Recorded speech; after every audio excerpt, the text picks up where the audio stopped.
ready to take your investment game to the next level?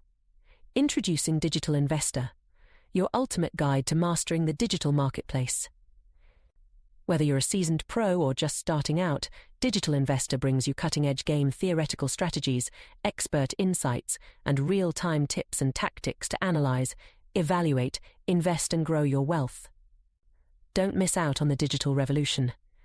Visit www.nickblacknext.com and start your journey with Digital Investor today.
You know what? I screwed something up.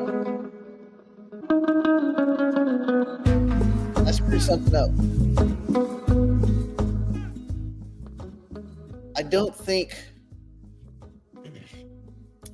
since I didn't add the new channel feed that Brandon put up, I don't think I can go behind the wall specifically. You know what? I need to talk to Brandon. I need to message Brandon to find out if the old channel is enough. I think on Thursdays I'm supposed to add the other one. Well, I'm going to give him a message. I didn't add the new channel. So if I go behind the wall, will people still see it? And I don't think you can add a feed while it's going. I'm pretty sure that is not possible. So we may have to be, well, we'll see what he says. We may be screwed for the day, though. See, he sets up the Monday, Wednesday, Friday shows, which are the ones that go behind the wall. And I set up the Tuesday, Thursday, Saturday shows. But because on the Monday, Wednesday, Friday ones, there's a separate feed that goes behind the wall, I don't think to set that one up one day out of 3 randomly. So, we'll see. Anyway, hello.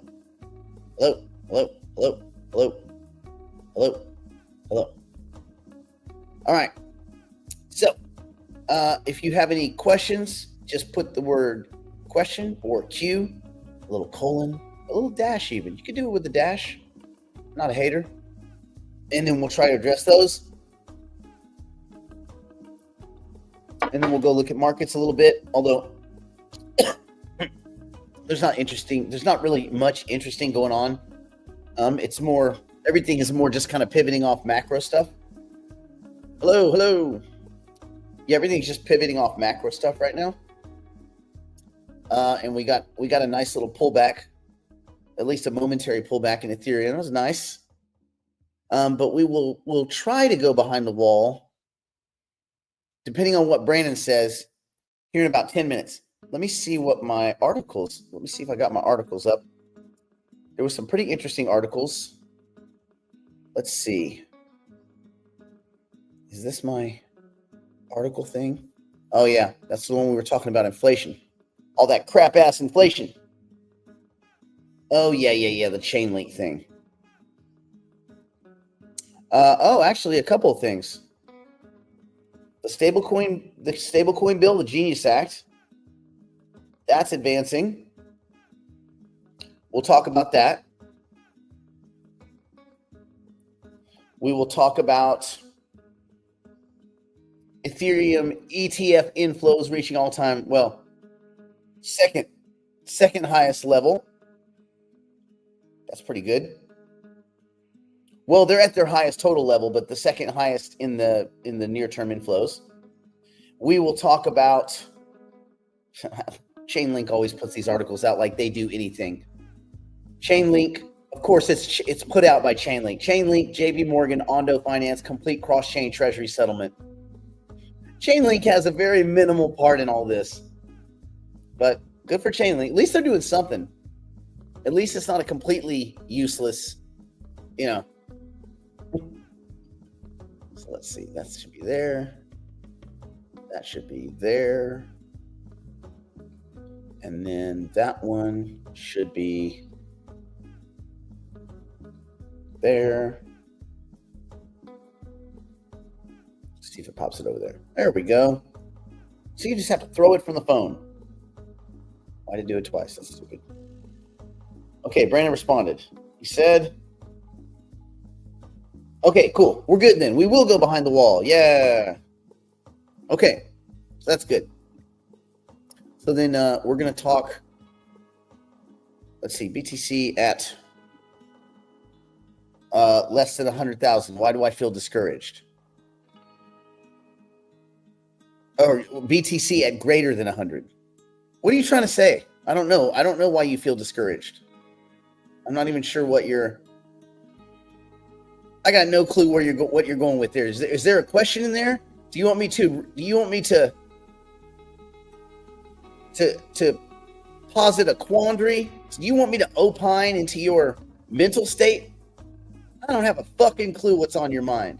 I don't even understand what's in this question. So how on earth would I read deeper?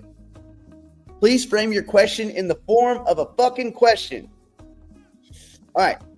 Still no ANFIs. I haven't messed with any of that stuff yet. I haven't done it. And so I would be the last person to talk to. So, yeah. I don't know what to say. And I wouldn't reach out to Brandon either, because this isn't a me or a Brandon thing. This is a hypercycle thing.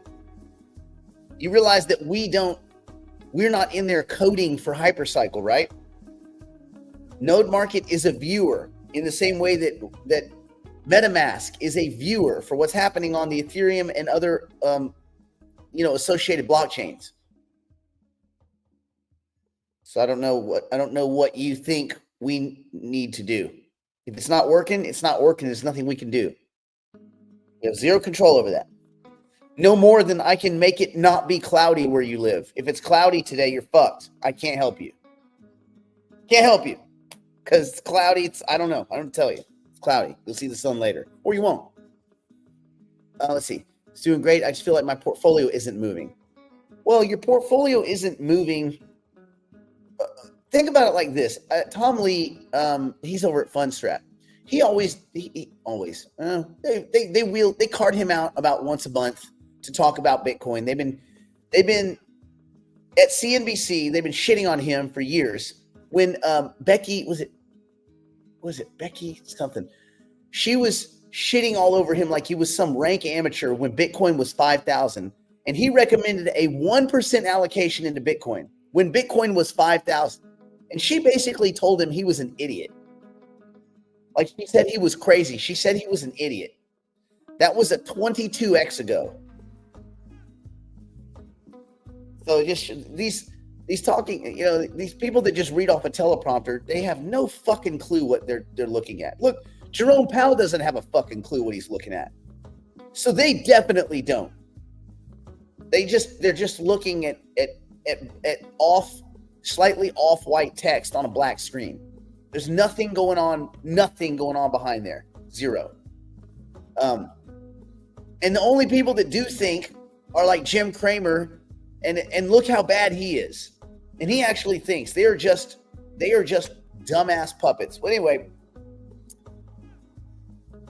Tom Lee had said that Bitcoin's gains, now this has changed a little bit, but even back then, he said all of Bitcoin's gains during a year occur in 10 days. Now it's about 17 days. About 17 days a year, you can kind of glom all together. And that's the biggest moves in in the Bitcoin. So if you're staring at your portfolio every day and you're poking it with a stick, you're expecting it to do something. It's not going to do something unless you're in those 10 to 17 days. But what it will do over time is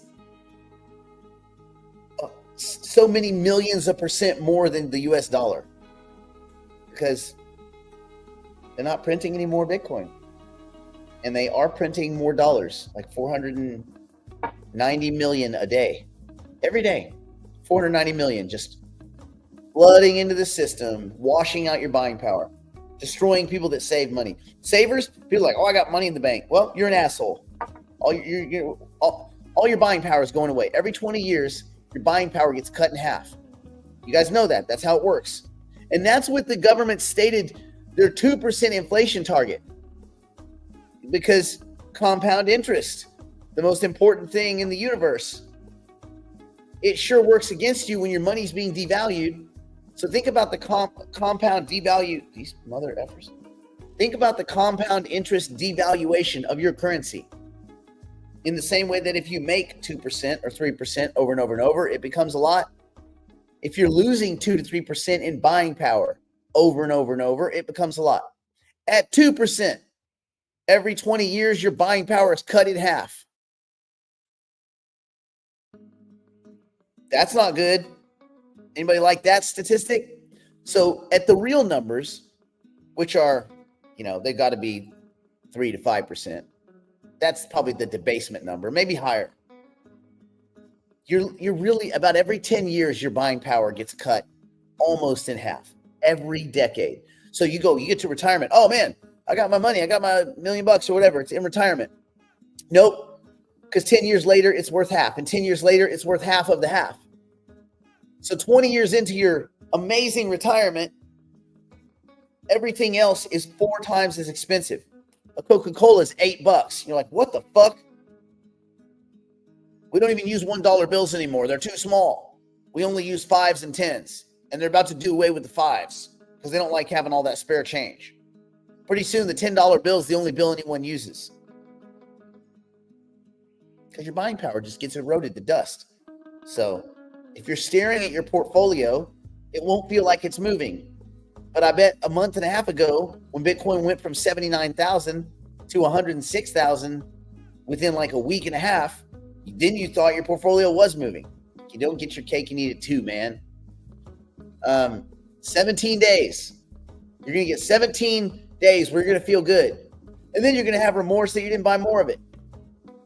But then when it goes back down, you won't buy more. Because I'm going to wait for it to go lower. And then it won't go lower and it goes back up. And when it's 150, you will lament not having bought it at 120. Oh, I was going to. No, you weren't going to. You're going to hear everyone. Oh, I was going to buy Bitcoin, but okay, here comes the bullshit. Here comes the bullshit. Let me guess. A storm of ex-wives, flying fucking monkeys. What else? What else? The internet didn't work that day. Someone told me that.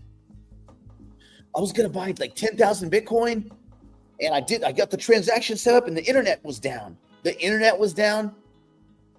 The internet was down. Shut up, man. God damn. Like, you know what? Yeah. I mean, I guess if the internet was down, Bitcoin's not for you because internet. So when Bitcoin's at $1 million, everybody will wish they bought it at 500,000. Yeah, you get how it works. It's a slow grind. If you want the constant payoff, either sell options, start selling options, be an option seller, sell against that Bitcoin and generate some yield, and that'll feel fun.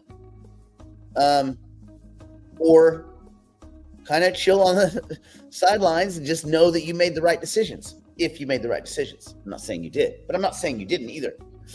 Yeah, I like it over 100K. It feels good to know that everybody you've ever told to buy Bitcoin, you were right.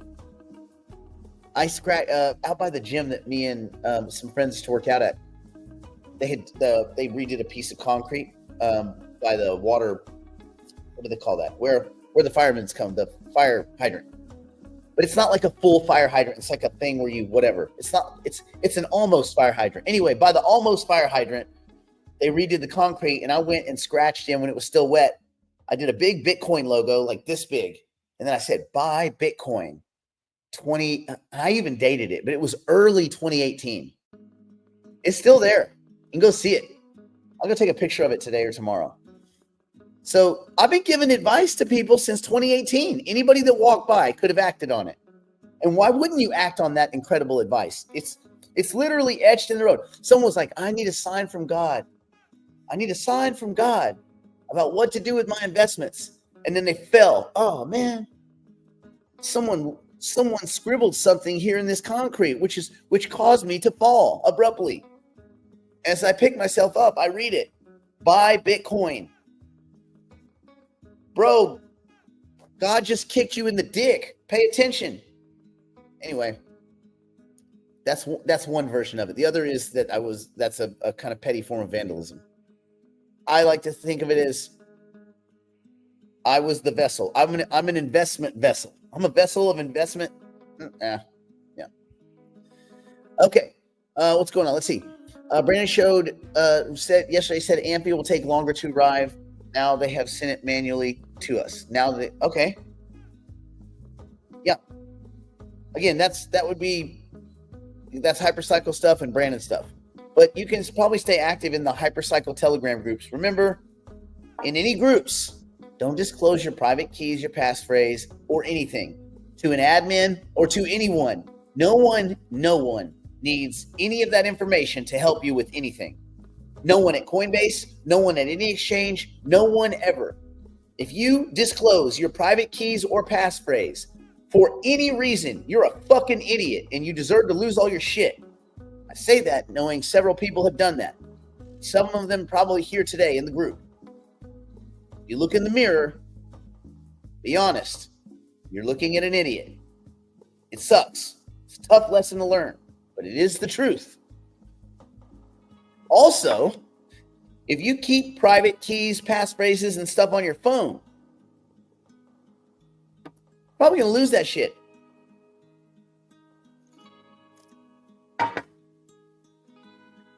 Don't do all this work to give it back, just to give it away, just to hand it off to some crook. They didn't spend the time, they didn't invest, they didn't learn. Anyway, yeah, I know. I mean, I used to recommend 2 to 3%. I said you would put 2 to 3% of your portfolio in gold. Would you not? Yes. Well, would you not put 2 to 3% in Bitcoin? Should you not? Not you should. Should. No, you should. A lot of double negatives going on there. Let's see. Rumor alert. The altcoin season, altcoins, the season will start in 2 days. Oh, that's good. I don't know why in 2 days makes a difference. Is there some macro event happening in 2 days that's crypto related only? 2 days. Friday. It's going to start Saturday. So Saturday, altcoin season starts Saturday. Barry, that's not even a good rumor. That's a weird, flawed logic. Doesn't take into account grand markets. Rumor. Yeah, that's not a good one. Let's see. Oh, Howard, what's up? Again, completed my session at the pain clinic. All right, good. Good for you. Good for pain. Good for you and good for pain. Let's see. The latest part about the node Amphi's issue is that it's with the developer team. Yes, we gotta wait for them to do their best, to do their bidding. I mean, we have these meetings every day that Brandon and I sit in on, but we're just flies on the wall on that shit. We don't have anything to say. All right. Random question. Can someone hack your two-factor authentication? You meant 2FA.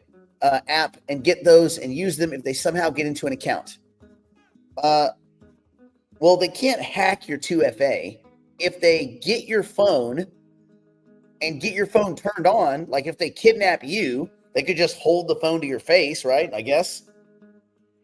That's why having a YubiKey is nice or something like that. But on the other side of it, just get all your shit off of your phone. But they can't, even if you clone someone's phone, like I had someone clone my phone, you can't clone the you can transfer, but you can't clone the 2FA stuff. It's specific to that device. So you keep your 2FA stuff on your phone and all that, but nothing else. No access to exchanges, nothing else. So this is your second security feature. And then you have a computer, a trusted computer that you don't just leave out hanging around the house, that is not necessarily hooked to Wi-Fi all the time. And you use that exclusively for your crypto stuffs. And you do your stuff and you close it and you lock it and you put the shit away in a safe or somewhere where it won't burn. And that's how you do crypto. And then you very carefully decide if you want to have a second device that has access, the same kind of similar access, and you maybe put it in a deposit box or with an attorney. The good thing about attorneys is they're so fucking stupid that they're not going to be able to access your crypto. Most attorneys I've met, and I have a whole family of them, they're a bunch of fucking retards. I mean, just straight up. They're the dumb. They're mostly.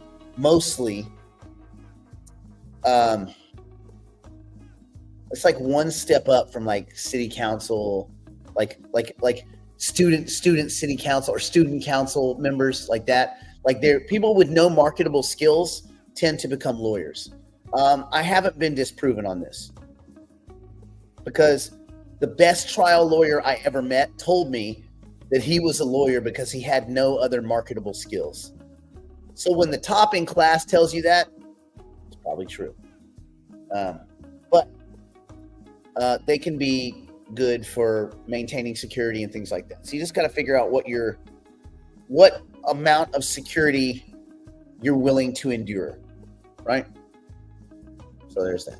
All right, let's see. Let me go through the news real quick. I'm not gonna beat up on it too bad, but the stablecoin bill advances. Even though you have some people saying, "Oh, we've been betrayed. This is corruption." Okay, whatever. The Senate has advanced the Genius stablecoin bill. There was some amendments that they wanted to add, but they set it up where, so on June 11th, yesterday, Senate voted 68-30 to invoke cloture on the Genius Act, which is the Guiding and Establishing National Innovation for U.S. Stablecoins Genius Act. It's legislation that's intended to regulate the use of so-called payment stablecoins. The vote, which mirrored the 68-30 cloture vote conducted last month, approves the revised text that was filed by Senator Bill Hagerty on June 9th. Genius will now head to the Senate floor for further debate and the extremely unlikely possibility of further amending. It doesn't look like there's going to be any more amendments. On June 9th, Majority Leader John Thune filed an amendment tree that requires unanimous support for any additional amendments to Genius, which means that it ain't happening. Effectively, this blocks further revisions to the text. So senators who are opposing Genius, the Genius Act as written, pretty much have little recourse beyond engaging in some kind of performance art and shit like that. There's not much that can change now. It was outrage with the 20 people. The brief debate that preceded the vote saw Republican senators urge their colleagues to vote yes or aye to ensure proper regulation of stablecoin activity. However, some Democrats rallied against President Trump's ever-widening crypto venture portfolio, which includes USD1 stablecoin issued by Trump-controlled decentralized finance project World Liberty Financial. However, what they're saying is, okay, Trump's family issues this token. They do a deal with Abu Dhabi, and then all of a sudden, Trump announces he's waiving restrictions on export of advanced AI chips to Abu Dhabi, and that this seems a little bit like quid pro quo and kind of like borderline corruption. And I will admit, it seems a little sketchy. But on the other side of it, they're all scumbags. The whole lot of them. They're all scumbags. So as long as USD1, the stablecoin, follows the rules set forth by the Genius Act, it follows all the rules that every other stablecoin has to follow, I don't think that's the problem. I think one might argue that having the Trump family benefit on the finance side from deals, and then maybe he's extending some preferential treatment on the other side of the table. It does seem a little sketchy to me. I don't know. I'm not super comfortable with that, I guess. I guess it looks pretty bad. So I'm not saying that they're complete rubes. But remember, these are the same Democrats that supported Nancy Pelosi's lying, scummy, cheating, stealing, insider trading fucking ass for decades. So to which I say, fuck you. This is what you get. When you have the scummiest, most corrupt fucking insiders inside trading all the time, making a whole career of it, fuck you. You don't get to get on a high horse. All your horses went to the fucking glue factory. Ain't no high horse for these Democrats. Fuck you. Man, I'm dropping some F-bombs today. This is amazing. I think it's this coffee. Well, also, I think I had one too many alpha brain pills. I think if you have 3, it makes you curse a lot. If you have 4, I don't even know what happens. I had 2, but I think I may have had 1 extra. Eek! You know what I'm saying? All right. Anyway, so there we go. We'll see when this thing pops. I mean, we're right there at the precipice. When the Stablecoin Act goes through, that's going to bring a lot of money into the Treasury market. I don't know I don't know how this thing all turns out, but I know that it's going to bring a lot of money into Treasuries. It's going to bring a lot of banks into the stablecoin business, and then probably eventually the Bitcoin business, maybe to the Ethereum business. So we'll see. There's a lot of this kind of stuff is going to pop over the next month or so.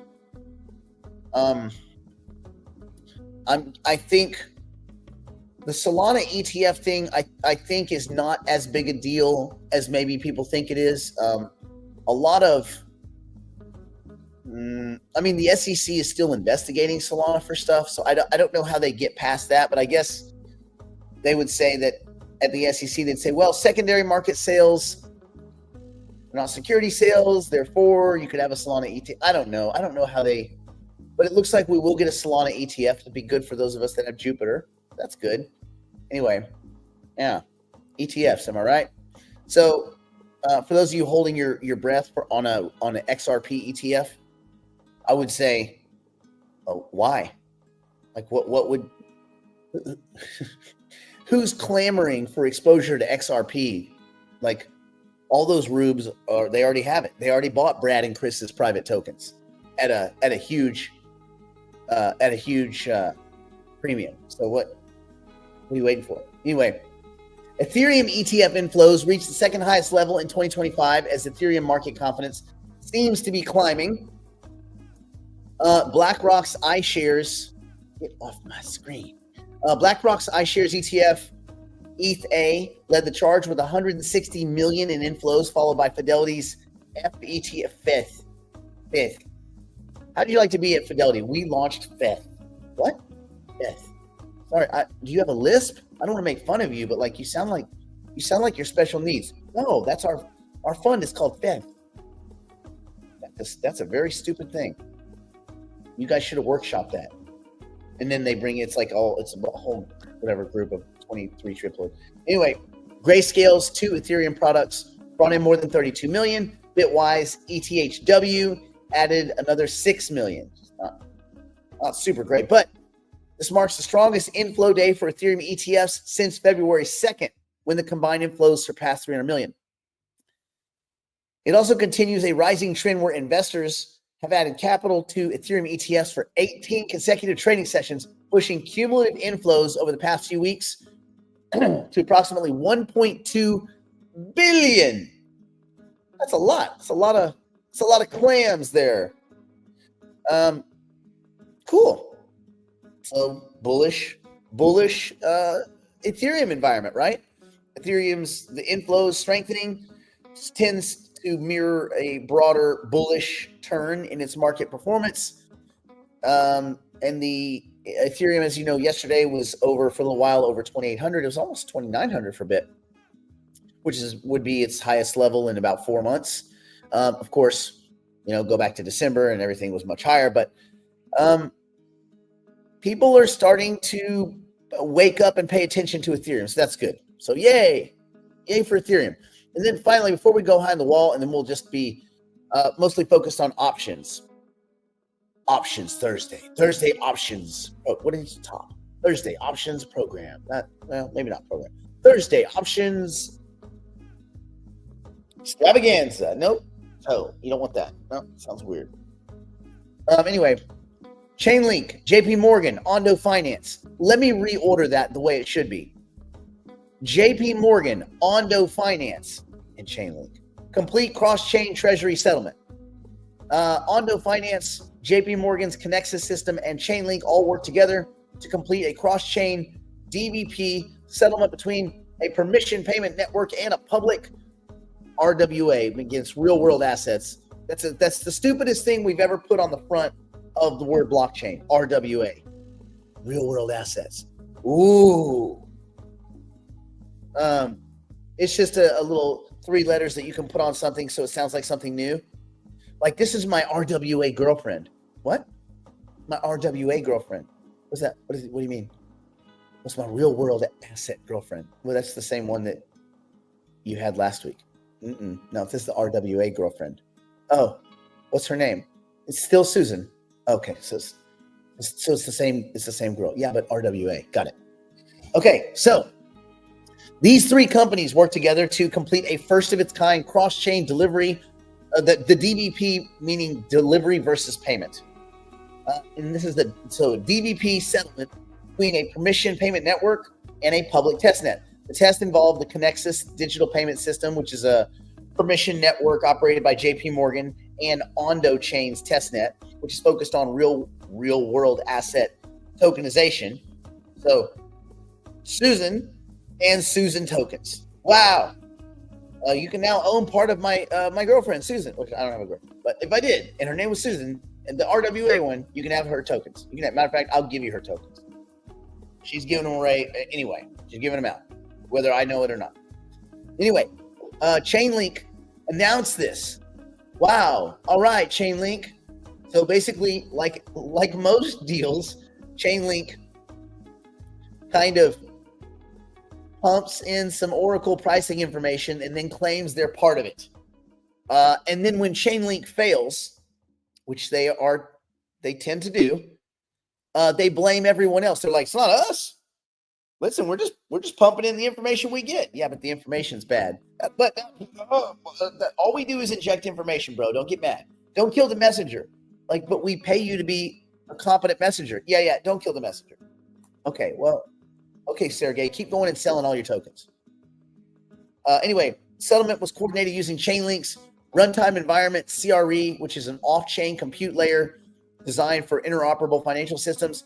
At the center of the transaction was OUSG, which is Ondo's tokenized U.S. Treasury Fund, which was exchanged for payment via Connexus. So really, this is Ondo and Chase and Chainlink. But because Chainlink doesn't get any publicity because they don't do shit well, they're like, we did it. Like, okay, we did it. The move comes as TradeFi and decentralized finance increasingly converge, with over 23 billion in tokenized assets now live on public blockchains. The need for cross-chain settlements grows. What follows is an argument about how awesome Chainlink is. I'm not going to read that because I don't tend to agree with it. And they also have a diagram where Chainlink is somehow in the middle of all this. Like,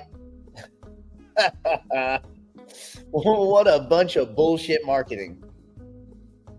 Anyway, that's neither here nor there. It's just funny how these things. It might as well just say written by Chainlink, because this is a publicity piece. Anyway, good for you, Chainlink. Never miss an opportunity to bullshit people.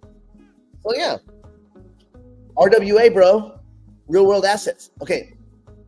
Steve Bessent has been floated to replace Jay Powell at the Fed. Do you think he would do a better job at the Fed using legit metrics? Yes. Anybody would. Anybody that just actually uses math and data. And just when the BLS revises the data down and you see a trend of revision, can't you assume a little bit of revision in the data? Like if every month, you get the data and the data says 7, but also every month they revise last month down by 4 points. Then when you get next month's data, knowing that every single month they revise it down by 4 points and they give you, here's the data, it's 10.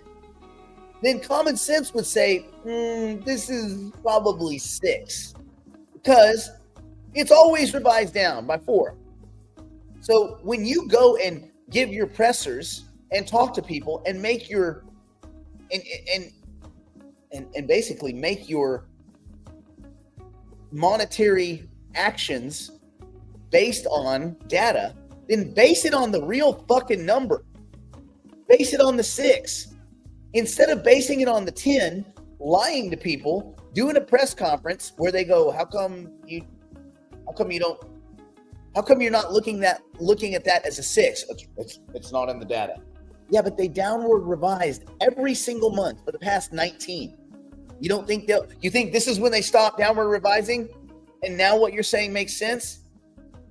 So these dudes, they only use data when it suits their specific opinions. And that's not really someone you want steering the ship, right? That's no better than the guy that was steering the Titanic. Just saying. I always grapple with this. Is Jerome, are these guys that fucking stupid? Or are they just political theater? And the answer is yes on both. They are that stupid and it's political theater. They know and have admitted, gosh, you can look at the Bank of Canada's central banking authorities. They said it. They just straight up said it. They're like, we're just trying to keep people from panicking.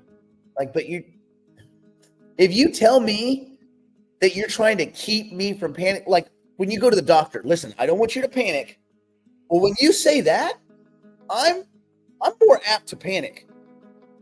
Why don't you just give me the data? Let me decide how I'm going to react to it. And this is the problem: is these song and dance fools with their 1960s educations in economics from old black and white textbooks. They just do not have a fucking clue how the world works now. The idea that you can check the weather on your phone boggles their mind. Like, well, I don't understand. The weather's on. How could it be on my phone? Matter of fact, where's the wires, Margaret? Where's the wires? How does this magic work? And God damn. And those are the people steering the monetary ship. So yeah, I think Steve would be fucking great. I think anybody that's not 900 years old or knows how to use a fucking calculator and knows how to look at data and understands what downward revision means would be awesome. And then if you could just teach them what inflation is, winning. So none of these assholes knows what inflation is. It's really bad. Anyway. So there we are. Okay, let's do this.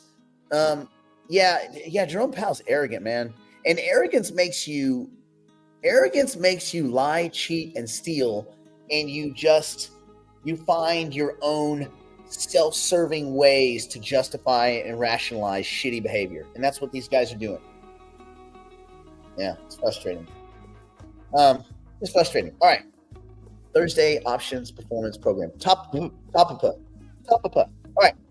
Let's do this. Let's go behind the wall. Cut this one. Bam. Bam. Let's go here. Bam. And since we're going to go to options, I'm going to go like this. We're going to go behind the wall, and we're going to talk options. All right? Because we're getting close to closing out some things. Matter of fact, I just had one. I think I just had one roll. I think I just rolled one. What? All right. I need to make another one that says we're going to go behind the wall to talk about options. Okay, I'm going to try to do that later. Going behind the proverbial wall now to continue the broadcast privately for the digital investors and digital private clients. If you'd like to join us, simply go to nickblacknext.com and subscribe to one of our plans and immediately take advantage of our library of tools, tactics, and information. It's all designed to help you learn, grow, and manage your portfolio like a pro. Join us now. Oh, yeah.